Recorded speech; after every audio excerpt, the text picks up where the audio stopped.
دغه ډیر ناشنا کتاب دی. دا انسان پر زندگی بدلوي او وړوکی کتاب دی، تقریبا 40-45 صفحې به وي ورکې.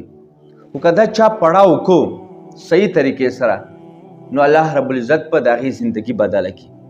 د دې نوم دی بداغ جوانی.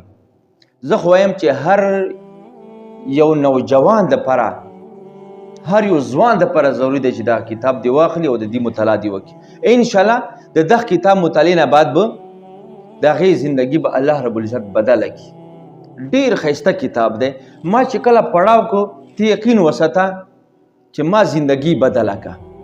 په دې کې خاص کر هغه ګناهونو تذکره دی چې نن سبا ځوانان په هغې کې مبتلا دي او دې سره د دې نه د بچو تدبیر هم ذکر کړی دی چې دې ګناهونو نه به انسان څنګه بچ کېږي. نو هر یو ځوان ته پکار دی چې دا کتاب دې ضرور واخلي او مطالعه کړي. انشاءالله د دې زندګي به الله رب العزت بدله کړي د دغه کتاب په ذریعې سره.